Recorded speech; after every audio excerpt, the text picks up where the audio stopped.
अभी तक तीन कुल जवान जो है वो जख्मी हुए थे, जिनमें दो अफसर जो हैं वो शामिल हैं। एक हेड कांस्टेबल जो हैं उनकी इस ऑपरेशन में शहादत हुई है, जबकि दो जम्मू कश्मीर पुलिस के अफसर, जिसमें एक डिप्टी एसपी रैंक के अफसर और एक असिस्टेंट सब इंस्पेक्टर रैंक के अफसर जो हैं, उनको भी बुलेट इंजरी हुई थी। उनको भी तुरंत वहां से इवैक्यूएट करके अस्पताल पहुंचाया गया है।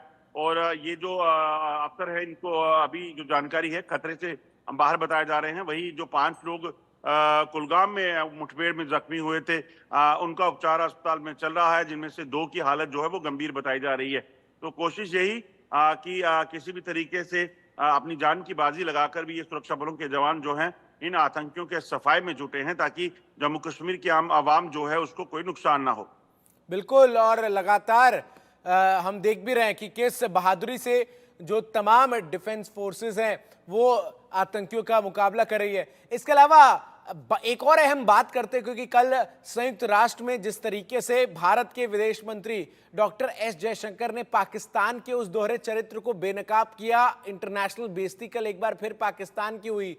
और वो तो जीता जागता सबूत, ये जो तमाम खबरें आप बता रहे हैं उसी से स्पष्ट होता है कि किस तरीके से पाकिस्तान जो है वो अभी भी आतंक का सबसे बड़ा पर्याय बना हुआ है, और विशेष तौर पर भारत किस तरीके से पाकिस्तान के आतंक से प्रभावित है। और संयुक्त राष्ट्र में इन्हीं बातों का जिक्र कल डॉक्टर एस जयशंकर ने भी किया। अजय जांडियाल, देखिए, अगर आप देखें तो पिछले लंबे समय से पाकिस्तान ने तमाम वो कोशिशें की हैं जिसके जरिए जम्मू कश्मीर में आतंक के जरिए, जंग के जरिए या फिर बाकी किसी बॉर्डर फायरिंग के जरिए यहाँ पर जम्मू कश्मीर के लोगों को लहूलुहान किया जाए और भारत में कहीं ना कहीं परेशानी खड़ी की जाए। मगर हर उस मौके पर पाकिस्तान को करारा जवाब दिया गया है।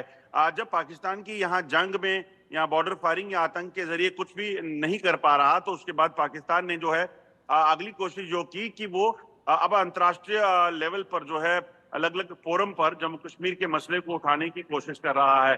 पहले भी इस तरह के प्रयास पाकिस्तान की तरफ से हुए, मगर पाकिस्तान को जवाब जो है वो भारत हमेशा देता है। जैसे ही कल पाकिस्तान की तरफ से जम्मू कश्मीर के मुद्दे को उठाने की कोशिश की गई और जम्मू कश्मीर को लेकर बयानबाजी हुई, तो उसका जवाब जो है एस जयशंकर, जो कि फॉरेन मिनिस्टर है, उन्होंने दिया और बताया कि कैसे पाकिस्तान जम्मू कश्मीर में अनरेस्ट के लिए जिम्मेदार है और जम्मू कश्मीर की खुशहाली जो है वो पाकिस्तान से बर्दाश्त नहीं हो रही। और दुनिया जानती है कि कैसे जम्मू कश्मीर में अगर आप देखें तो लगातार आप सिर्फ जम्मू कश्मीर के जो 2 हिस्से हैं, जो एक पाकिस्तान के कब्जे में है, दूसरा भारत के पास है, उस इलाके को अगर आप देखें तो दोनों में जमीन आसमान का फर्क है। एक तरफ आज जमहूरियत को मजबूत करने के लिए, लोकतंत्र को मजबूत करने के लिए चुनावों की प्रक्रिया चल रही है। जम्मू कश्मीर में शांति है, जम्मू कश्मीर में अमन है, लोग अपनी खुशहाल जिंदगी जी रहे हैं, 2 करोड़ से ज्यादा सैलानी यहाँ पहुंचे हैं।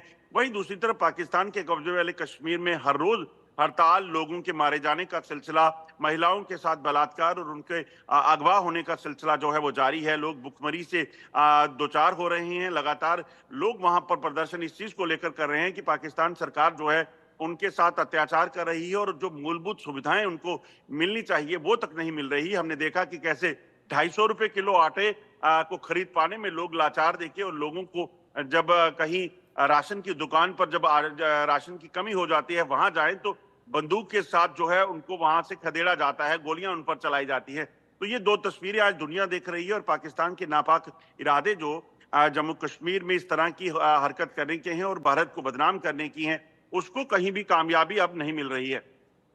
बिल्कुल। और लगातार हमने देखा भी किस तरीके से पाकिस्तान का ये दोहरा चरित्र जो है वो अंतर्राष्ट्रीय मंचों पर भी बेनकाब भारत कर रहा है। एक आखिरी सवाल अजय जांडियाल रहेगा, जिस तरीके से लगातार सेना की तरफ से एक तरफ सर्च ऑपरेशन जारी है, तो वहीं अब तीसरे चरण का चुनाव है और तीसरे चरण के चुनाव में तमाम ऐसे सेंसिटिव एरियाज है जहां पर इस वक्त ऑपरेशन जो है वो सुरक्षा बलों की तरफ से चलाया जा रहा है। तो ऐसे में सुरक्षा के क्या विशेष और अतिरिक्त इंतजाम तमाम जगहों पर नजर आते हैं?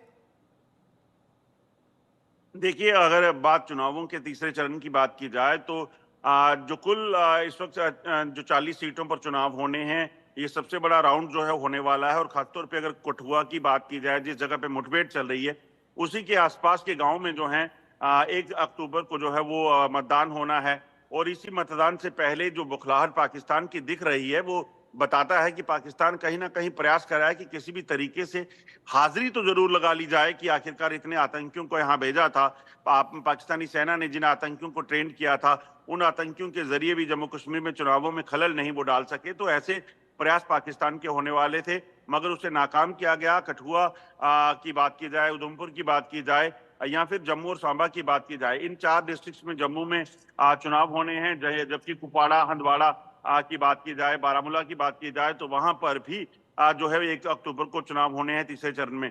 मगर पाकिस्तान की इस नापाक इरादों को नाकाम करने के लिए लगातार सुरक्षा बलों ने कमर कसी हुई है और लगातार सुरक्षा बल सतर्क हैं, ताकि पाकिस्तान की जो मंशा जम्मू कश्मीर में चुनावों को में खलल डालने की है, जम्मू कश्मीर को लहूलुहान करने की है, उसे जो है वो नाकाम किया जा सके। ठीक है, बहुत बहुत शुक्रिया अजय जांडियाल, आपका हमारे साथ जुड़कर तमाम खबरों पर विस्तार से जानकारी दर्शकों तक साझा करने